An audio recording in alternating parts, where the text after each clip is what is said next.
अस्सलाम वालेकुम, मैं इमदाद सुमरो। पीपल्स पार्टी ने भी पीडीएम से निकलने का फ़ैसला कर लिया है और सीसी का इजलास बुलाया गया है। 11 अप्रैल को कराची में होगा। इससे पहले पीडीएम में एक और जमात अवामी नेशनल पार्टी, जिसको पीपल्स पार्टी की हम ख्याल इत्तेहादी जमात समझा जाता है, जो पीडीएम के अंदर के इख्तलाफात हैं। एक तरफ मौलाना फजलुर रहमान साहब, नवाज शरीफ साहब, और एक तरफ आसिफ जरदारी और असफंद यार वली खान।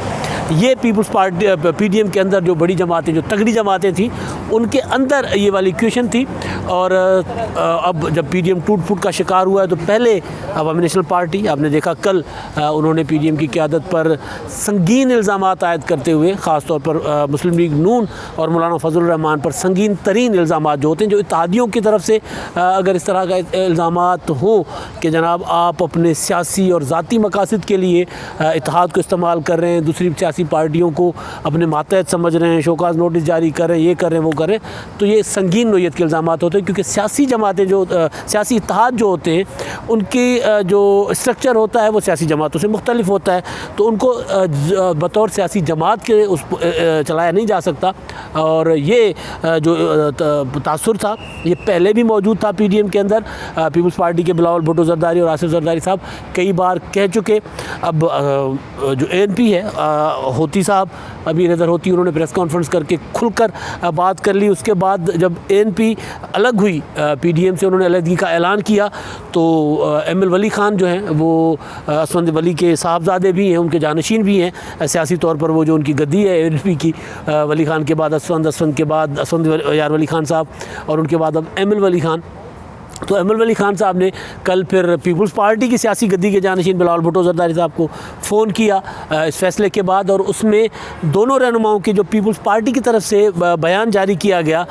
यानी उसमें बयान का जो मतन था, उसमें अल्फाज तो थे एमएल वली खान के, लेकिन जारी बिलावल हाउस ने किया कि सियासी और ज़ाती मकासद के लिए मखसूस जमातें जो हैं वो इत्तेहाद को इस्तेमाल कर रही थी, लिहाजा इस बात को की इजाज़त नहीं दी जा सकती और हम ऐसे किसी अमल का हिस्सा नहीं बन सकते। अब हम अपना नया लाए अमल अख्तियार करेंगे। ये बातें पीपल्स पार्टी के बिलावल हाउस, पीपल्स पार्टी की क़यादत के या पीपल्स पार्टी के मीडिया सेल से बाज़ाब्ता जारी की गई, जिसका मतलब है कि एमएल वली खान ने जो बातें की, पीपल्स पार्टी भी या एएनपी जो बातें कर रही है, पीपल्स पार्टी भी मिनोन वो जो है समझती है, उसको तस्लीम करती है कि जनाब जो पीडीएम को किसी ख़ास एजेंडा के तहत, यानी जो सियासी और ज़ाती एजेंडा है जमातों का, उनके तहत, और वो जमातें कौन सी हैं, वो जमात मुस्लिम लीग नून और JUIF, तो उनके लिए ये इल्ज़ाम था। तो पीपल्स पार्टी के जो मीडिया सेल है बिलावल हाउस का, वहाँ से भी उन्हीं इल्ज़ामात का आदा किया गया। और कल जो मीटिंग हुई थी पीपल्स पार्टी की सीसी की, परसों कोर कमेटी की, उस मीटिंग में जो राय आई थी, वो राय अब उसका नतीजा जो है वो सामने आ गया है। राय मेजॉरिटी की यही थी कि पीडीएम को इस तरह चलाया नहीं जा सकता और हम पीडीएम में नहीं चल सकते इस तरह। तो उसके बाद अब सीसी का इजलास है 11 को, और सीसी के इजलास से पहले जो चीज़ें पीपल्स पार्टी के ज़राए से आ रही हैं वो यही है कि पीपल्स पार्टी ने भी फैसला कर लिया हुआ है कि अब नहीं रहना पीडीएम से, और पीडीएम से कैसे निकलना है ये फ़ैसला 11 अप्रैल की सीसी में होगा। और अब वो चीज़ें सामने भी आ रही हैं। पीपल्स पार्टी ने, आपको याद होगा, जिस दिन शोकाज़ नोटिस जो जिसको बाद में विथड्रॉ कर लिया था, शायद खान अब्बासी ने विथड्रॉ इस तरह किया था कि वो शोकाज़ नोटिस नहीं है, वो एक ख़त है जिसमें वजाहत मांगी गई है पीपल्स पार्टी और मुस्लिम जो एएनपी से। तो पहले शोकाज़ नोटिस के अल्फाज भी शायद खान अब्बासी साहब ने इस्तेमाल किए। मुस्लिम लीग नून की तरफ से इस तरह की खबरें सामने आई थी कि जनाब हम इनको शोकाज़ नोटिस जारी कर रहे हैं, इन्होंने खिलाफ वर्जी की है, ये की है। तो उसके बाद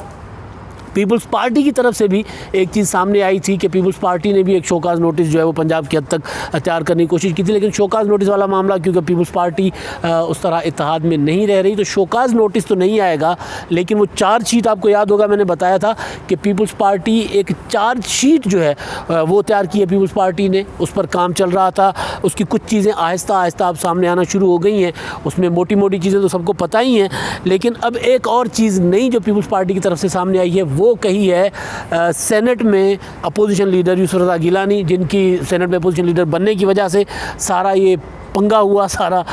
मलाखड़ा जो हुआ है सारा दोनों जमातों में, पीपल्स पार्टी और मुस्लिम लीग नून और JUI और ANP, इन सब में जब इख्तलाफात हुए और PDM जो है वो टूट रहा है, ज़ाहिर है टूट रहा है, आहिस्ता आहिस्ता टूट रहा है। एक जमात निकल गई, दूसरी जमात निकलने का जो फैसला कर चुकी है, ऐलान होना बाकी है। तो वो यूसुफ रज़ा गिलानी को अपोजिशन लीडर सेनेट बनाने का बेसिकली मुस्लिम लीग नून ने जो सामने जो बात आई थी वो यही थी कि इन्होंने वादा किया था, मुआहदा किया था पीपल्स पार्टी ने, और वो मुआहदा तोड़ दिया, वादा खिलाफ़ी की, लिहाजा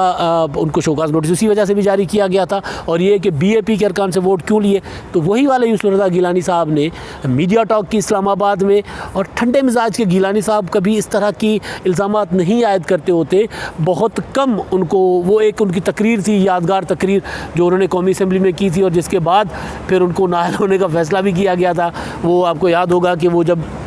एबटाबाद वाला मामला हुआ था, फिर उन्होंने रियासत के अंदर रियासत वाला मामला और मेमो गेट, चेमो गेट, ये सारी चीज़ें जब सामने आई थी तो उस पर उन्होंने एक तकरीर की थी। और उस तकरीर वो एक यूसुफ रज़ा गिलानी की मेरी ज़िंदगी में कोई एक तकरीर थी जिसमें वो गुस्से में थे, जिसमें वो जज्बाती थे, या जिसमें वो किसी के ऊपर इल्ज़ाम तराशी कर रहे थे, किसी के ऊपर उंगली उठा रहे थे। तो अब यूसुफ रज़ा गिलानी, वही वाले ठंडे मिजाज के यूसुफ रज़ा गिलानी ने आज फिर मुस्लिम लीग नून पर उंगली उठाई है। उन्होंने कहा है कि मुस्लिम लीग नून अगर हम आज इस्तीफ़े दे भी दें असेंबलियों से तो मुस्लिम लीग नून इस्तीफ़े नहीं देगी। वो हमारा कंधा इस्तेमाल करना चाह रही थी, या ये एक बहाना है, इस तरह की बात। यानी इस बात का मतलब जो लिया जाए वो ये कि पीपल्स पार्टी जवाबी इल्ज़ाम लगा रही है। मुस्लिम लीग नून ये कह रही है कि जनाब आपकी तो डील थी, आप तो जो है वो उसमें BAP के साथ आपने BAP से वोट ले लिए, आपने इस्टेब्लिशमेंट के साथ मुका कर लिया, आपने बाप के कहने पर वोट ले लिए। वो जो तो उसका इल्ज़ामी जवाब जो पीपल्स पार्टी ने तैयार किया था उसका आगाज़ पीपल्स पार्टी ने कर दिया है। यूसुफ रज़ा गिलानी ने का जो जुमला है वो सादा नहीं है। वो ये कह रहे हैं कि जनाब आप मुस्लिम लीग नून जो है, हम चाहते भी तो हम इस्तीफ़े दे भी दें तो भी मुस्लिम लीग नून इस्तीफ़े नहीं देगी। इसका मतलब ये है कि मुस्लिम लीग नून सिर्फ़ और सिर्फ सियासी हरबा इस्तेमाल कर रही थी, या हमें इस्तेमाल कर रही थी, या अपनी वो जो कल अमीर हैदर होती ने कहा इस यूसुफ रज़ा गिलानी साहब के अल्फाज से, उनके अल्फाज की भी बज़ाहिर वो उनके जो इल्ज़ाम है उसकी बज़ाहिर वो तायद कर रहे हैं, बज़ाहिर नहीं बल्कि सीधी तायद कर रहे हैं कि वो कह रहे थे कि ये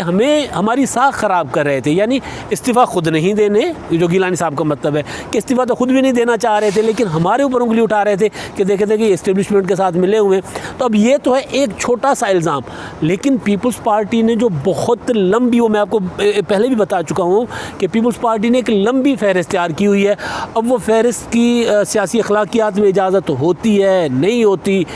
या पीपल्स पार्टी आगे चलकर मुमकिन है कि मुस्लिम लीग नून और पीपल्स पार्टी में कोई दोबारा कहीं ना कहीं हो जाए मामला, सुलह सफ़ाई हो जाए, माफ़ी तलाफ़ी हो जाए। कल ही आज़म नज़ीर तारड़ साहब गए हुए थे यूसुफ रज़ा गिलानी साहब के पास, और मैंने पता किया जनाब वो क्यों गए हैं, तो पता चला कि वो गए थे कि चले जी मिलकर चलते हैं, और उसकी तस्वीर वगैरह भी जारी की गई थी कि जनाब मिलकर चलते हैं, अपोजिशन की दोनों जमातें। उससे पहले आज़म नज़ीर तारड़ साहब ने कहा कि जनाब हम तो यूसुफ रज़ा गिलानी साहब को अपोजिशन लीडर मानते ही नहीं, पीपल्स पार्टी को अपोजिशन ही नहीं मानते, तो लिहाजा हम अपने आज़ाद, उन्होंने दरख्वास्त भी दी कि जो मुस्लिम लीग नून और उनके इत्तेहादी हैं 27 अरकान सेनेट में, उनको अलग से बेंचेस अलाट की जाए। वो अपोजिशन में तो हैं लेकिन पीपल्स पार्टी के साथ उनको ना बिठाया जाए, वो ज़रा अच्छे नहीं है, और हमें अलग से दी जाए। लेकिन वो जो अच्छे नहीं थे तो अब उनके पास चले गए आज़म नज़ीर तारड़ साहब। तो मुमकिन है कल को हालात बदल जाएं और पीपल्स पार्टी को वो जो चार्जशीट है उसकी नौबत ना आए, लेकिन पीपल्स पार्टी ने नवाज़ शरीफ साहब के बाहर जाने को और अदम एतमाद का वोट के ख़िलाफ़ फ़ैसला, यानी जो PDM का जो लाइन ऑफ एक्शन है, उस लाइन ऑफ एक्शन में अदम एतमाद और उसके बाद लॉन्ग मार्च और इस्तीफ़े, ये ऑप्शंस थे। तो पीपल्स पार्टी जो अब जो चीज़ तैयार कर रही है, जो मेरे तक ज़रा ऐसे बात पहुँची है, वो ये है कि जनाब नवाज़ शरीफ साहब बाहर गए तो ये गारंटी देकर गए, पीपल्स पार्टी का इल्ज़ाम है, ये मैं बार बार बता रहा हूँ कि नवाज़ शरीफ साहब बाहर गए, ये गारंटी देकर गए कि जनाब हम बाहर जा रहे हैं, इमरान खान 5 साल जाए इसको कोई नहीं पूछेगा, इमरान खान साहब 5 साल पूरे करें, इनकी हुकूमत की जो है वो हम इनको नहीं छेड़ेंगे। अब पीपल्स पार्टी कह रही है कि आप तहरीक अदम एतमाद से इसी वजह से तो कहीं नहीं भाग रहे कि आपने एक गारंटी की हुई थी, आपने एक डील की हुई थी। अब ये पीपल्स पार्टी ये इल्ज़ाम हो गया, दूसरे और भी बहुत से इल्ज़ाम हैं जिन पर पीपल्स पार्टी एक फहरिस्त तैयार कर रही है, इख्तियार कर ली हुई है, और पीपल्स पार्टी के एक ऐसे रहनुमा के ज़रिए ये सारा मुद्दा बयान तैयार किया जा रहा है, एक ऐसे रहनुमा की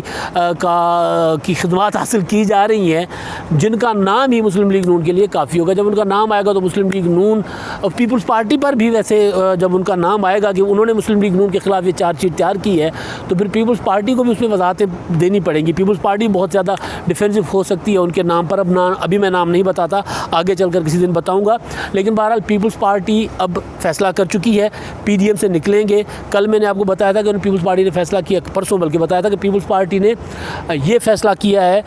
कि हम जवाब देंगे, शोकाज नोटिस जो जारी किया गया था उसका जवाब देंगे। कैसे जवाब देंगे ये हमने फैसला करना है, अपने हिसाब से जवाब देंगे। अब पीपल्स पार्टी ने डिसाइड कर लिया है कि हम पीडीएम से निकलेंगे। अब सीईसी फैसला करेगी कि पीडीएम की सरबराही इजलास में जाकर निकला जाए या एएनपी की तरह प्रेस कॉन्फ्रेंस करके एक लंबे इल्ज़ामात की फहरिस्त मुस्लिम लीग नून और मौलाना फजलुर रहमान साहब के ख़िलाफ़ जारी करके निकला जाए। लाड़काना वाला मामला भी सामने लाया जाए कि वहाँ पर कैसे मौलाना साहब की जमात पीटीआई और जीडीए के साथ बैठ गई, और ये सारे मामला सामने ला कर निकला जाए। या सरबराही इजलास में एक होता है जब वो जो